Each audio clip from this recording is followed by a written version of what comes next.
पिछले कुछ सालों में साइकेट्रिक डिसऑर्डर्स को ट्रीट करने के लिए थर्ड वेव साइकोथेरेपीज का जो यूज़ है वो बहुत बढ़ चुका है और उसमें मनोचिकित्सकों का इंटरेस्ट काफ़ी बढ़ा है। ये जो नई साइकोथेरेपीज हैं जिन्हें कि थर्ड वेव साइकोथेरेपीज कहा गया है, ये बुनियादी रूप से काफ़ी अलग हैं उन तकनीकों के मुकाबले जो कि आजकल ज़्यादातर इस्तेमाल में लाई जाती हैं, जैसे कि कॉग्निटिव बिहेवियर थेरेपी।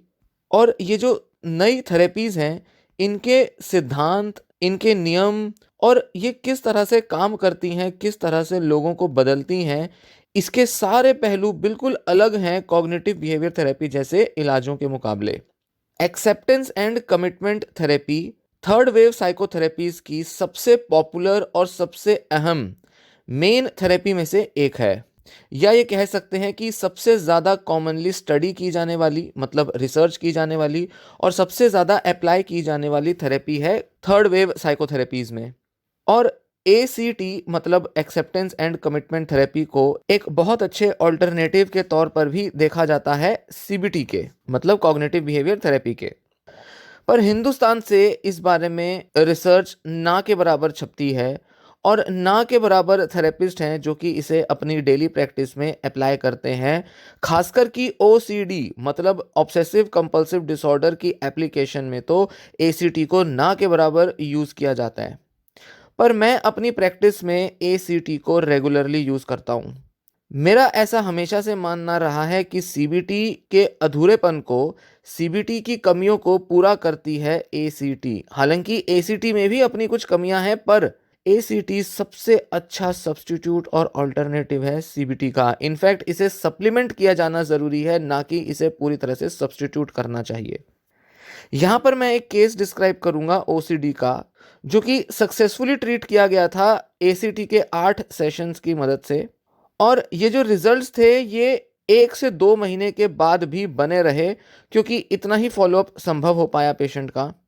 इलाज देने के बाद जो साइकोलॉजिकल टेस्ट किए गए उसमें देखा गया कि OCD के सिम्टम्स जो थे वो काफ़ी हद तक कम हो चुके थे पेशेंट में, और साथ ही साथ पेशेंट के अंदर साइकोलॉजिकल फ्लेक्सिबिलिटी भी बढ़ चुकी थी। इस केस स्टडी से, या ये कहें कि केस एनालिसिस से, आपको समझ में आएगा कि ACT किस तरह से काम करती है, कैसे एक अच्छे थेरेप्यूटिक इंटरवेंशन के तौर पे इसको इस्तेमाल में लाया जा सकता है। और खासकर कि तब जब इसको फार्माकोथेरेपी मतलब दवाओं के साथ अगर यूज़ किया जाए तो ये बहुत ही बढ़िया रिजल्ट ला सकती है। ये जो मैं केस यहाँ डिस्कस करूंगा आपसे, और इस तरह के और भी कई चर्चाएं ACT के बारे में आगे वीडियोस में करता रहूंगा। इस बारे में और इस थेरेपी को लेके ध्यान से सुनिए, ध्यान से अपनी नॉलेज लीजिए, क्योंकि हो सकता है कि आपके पूरे जीवन को बदलने का दम रखती हो ACT। इसलिए ACT को ढंग से समझना, ढंग से अप्लाई करना बेहद ज़रूरी है। CBT से भी ज़्यादा डिफ़िकल्ट लग सकती है कई लोगों को ACT, पर अगर ACT एक बार समझ में आ जाए, अप्लाई करनी आ जाए, तो इससे ज़्यादा चमत्कारी रिजल्ट फ़िलहाल आज साइकोथेरेपीज़ में और कोई थेरेपी नहीं ला रही है, नहीं ला सकती। तो आइए अब आगे बढ़ते हैं और इस केस के बारे में थोड़ा सा मैं आपको बताता हूँ। इनफैक्ट पहले थोड़ा सा मैं इंट्रोडक्शन देना चाहूँगा। Obsessive compulsive disorder mental illnesses में चौथा सबसे कॉमन डिसऑर्डर है, और जनरल पॉपुलेशन में करीब 1 से 3% लोगों में ये पाया जाता है, जो कि हिंदुस्तान के हिसाब से देखें तो बहुत बड़ी संख्या है, बहुत बड़ी। जो हॉलमार्क सिम्टम होते हैं OCD के, उसमें रिकरेंट थॉट्स आती हैं, या ये कहें परसिस्टेंट थॉट्स भी होती हैं, बनी रहती हैं, बार बार आती हैं।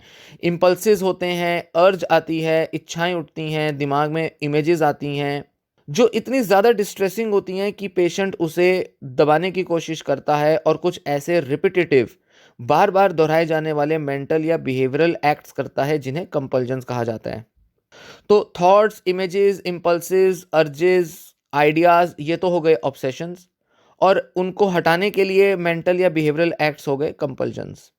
साइकोथेरेपी की टेक्निक्स जिसमें सबसे ज़्यादा खास है exposure and response prevention, ERP।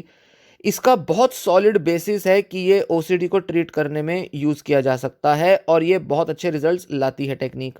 पर ERP में काफ़ी कमियां हैं, जैसे कि इसका ड्रॉप आउट रेट बहुत हाई है, मतलब बहुत सारे लोग जो इसे लेना शुरू करते हैं वो इसे छोड़ देते हैं। और कई सारे पेशेंट्स में तो इसकी एक्सेप्टेबिलिटी भी नहीं होती, क्योंकि इसके अंदर बिल्कुल उल्टा काम किया जाता है। पेशेंट जिस चीज़ से बचने की कोशिश कर रहा है, इसमें पेशेंट को उसे फेस करने के लिए कहा जाता है, एक्सपोजर के लिए कहा जाता है।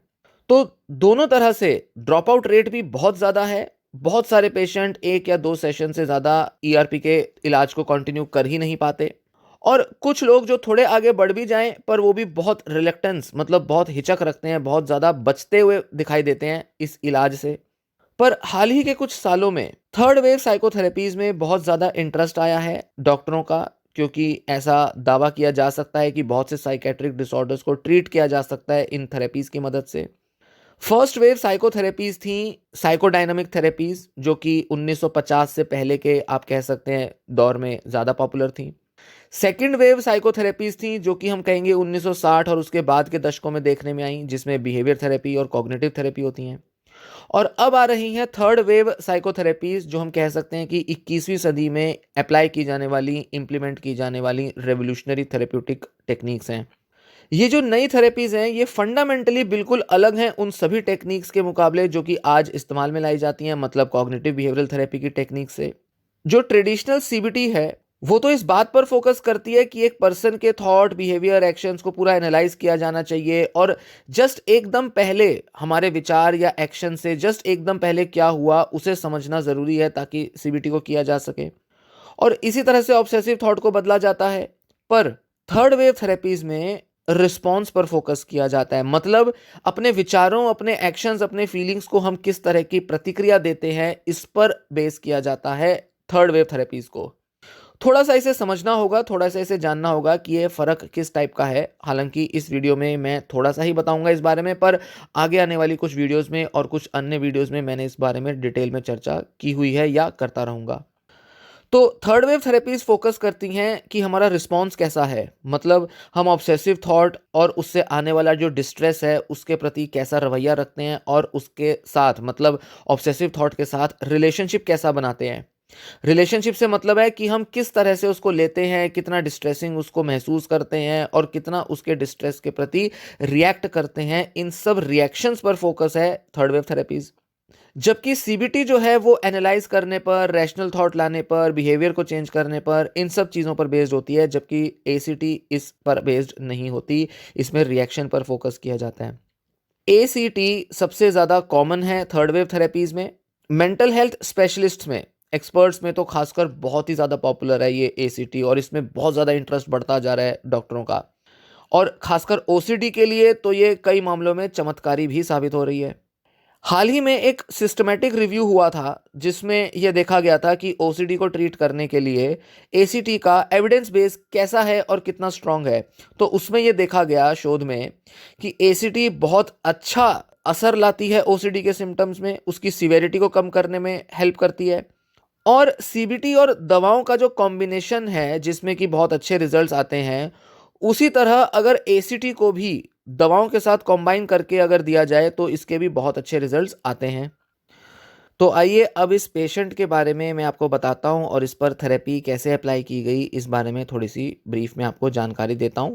प्रोसेस एक्सप्लेन करूंगा कि एसीटी को कैसे यूज़ किया गया और कैसे पेशेंट के सिम्टम्स में रिकवरी हुई।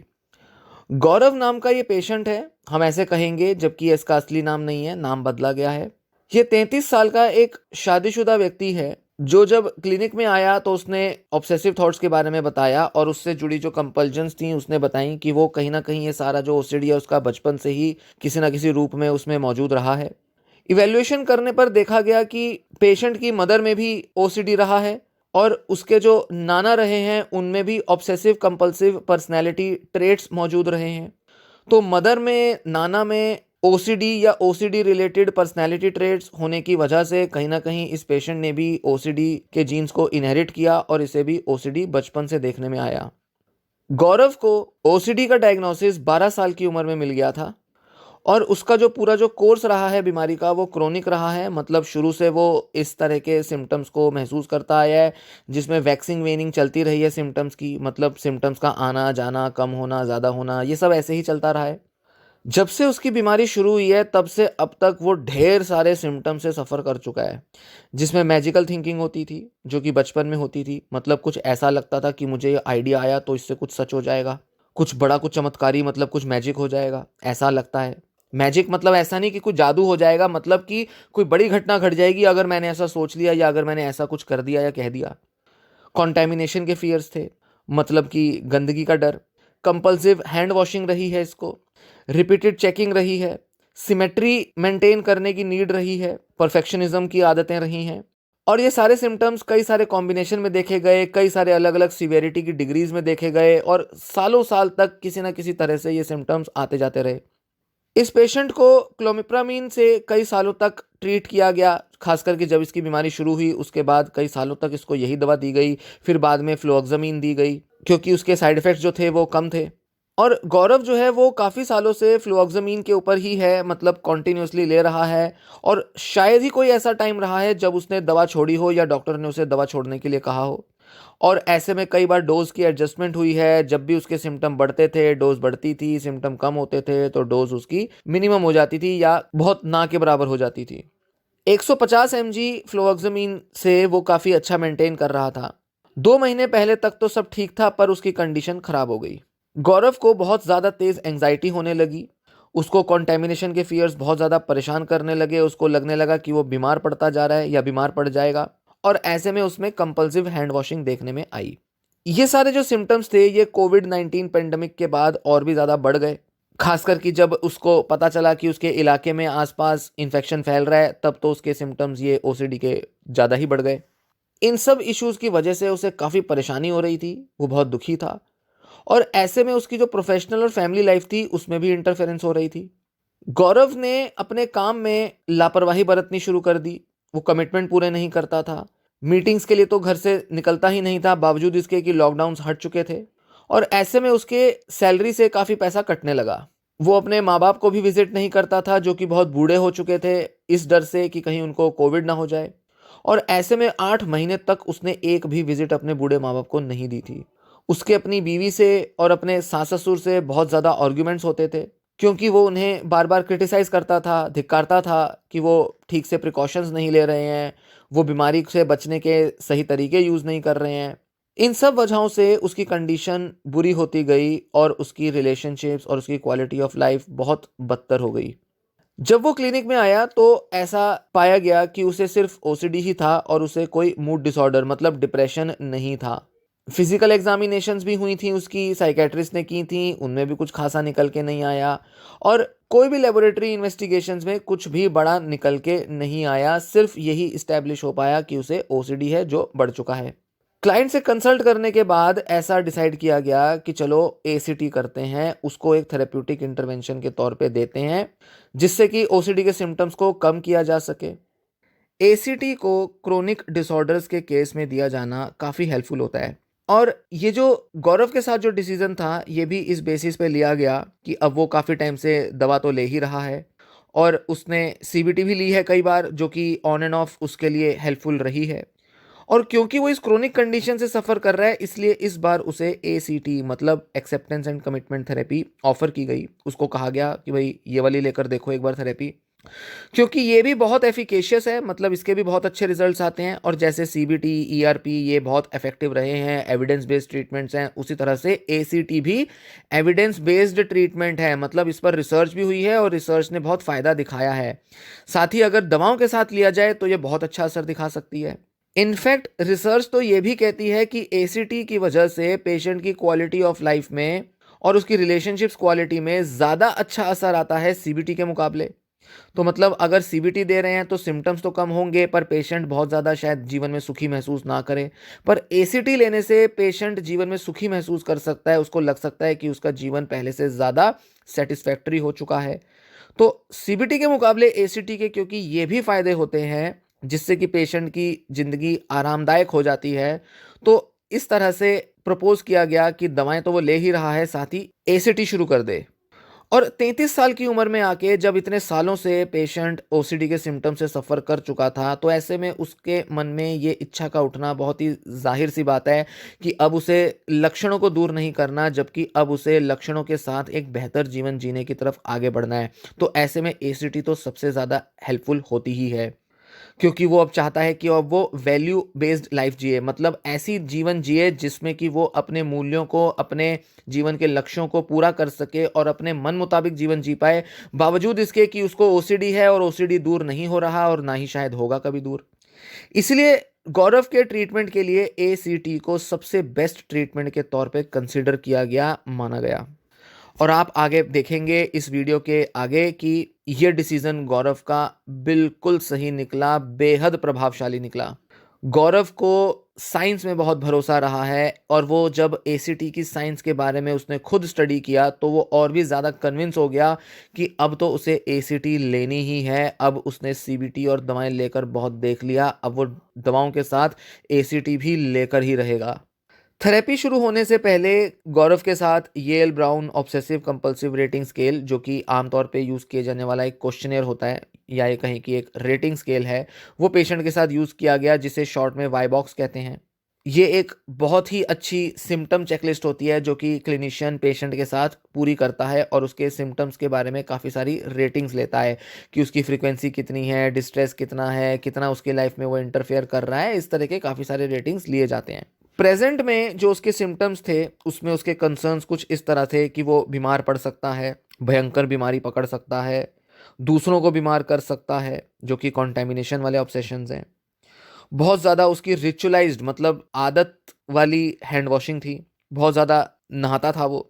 और जब भी घर में घुसता था तो बाहर से जो भी कपड़ा अंदर आता था, मतलब कि जो भी कपड़े उसने पहने होते थे, इनफैक्ट घर वालों के भी कपड़े जो कि बाहर से वो होकर आते थे, वो सब धुलवाता था, उसको डंप कर देता था धुलने के लिए। तो क्लीनिंग कंपल्जन्स थी। वाईबॉक्स पर टोटल स्कोर 24 का आया, जो कि काफ़ी बड़ा स्कोर है, काफ़ी ज़्यादा स्कोर है। जितना कम स्कोर हो उतना पेशेंट अच्छी कंडीशन में होता है, जितना ज़्यादा स्कोर होगा उतना बुरी कंडीशन में पेशेंट होगा। इसी के साथ गौरव की साइकोलॉजिकल फ्लेक्सिबिलिटी को भी असेस किया गया, मतलब कि वो विचारों में, मन में, व्यवहार में कितना चंचल है। इसको acceptance and action questionnaire AAQ इसकी मदद से असेस किया गया। साइकोलॉजिकल फ्लेक्सिबिलिटी का मतलब होता है, मोटे तौर पे कहें, कि एक व्यक्ति कितना अपने प्रेजेंट मोमेंट के कांटेक्ट में है, कितना पूरी तरह से अवेयर है, जागरूक है, और कितना अपने थॉट्स और इमोशंस को जैसा वो हैं उनको वैसा का वैसा स्वीकार करता है।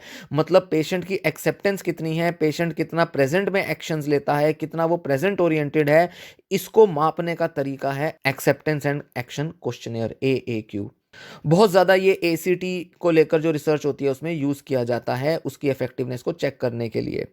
AAQ पर जो टोटल स्कोर था वो 20 का आया, और इसमें कम स्कोर का मतलब है कि पेशेंट प्रेजेंट मोमेंट में नहीं है, मतलब अगर स्कोर बढ़ेगा तो बहुत ही अच्छी बात है। मतलब 20 का स्कोर जो है वो लो स्कोर है। इसका मतलब है कि पेशेंट के अंदर साइकोलॉजिकल फ्लेक्सिबिलिटी लो है, वो बहुत ज़्यादा अपने थॉट्स और इमोशंस पर रिएक्ट करता है, प्रेजेंट मोमेंट में कम रहता है, बहुत ज़्यादा बेचैन परेशान रहता है, पूरी तरह से जागरूक नहीं है अपने प्रेजेंट की, वर्तमान की नीड्स को लेकर, और हमेशा कहीं ना कहीं दौड़ता भागता रहता है, मन से बहुत विचलित रहता है। तो लो स्कोर का मतलब ये हुआ।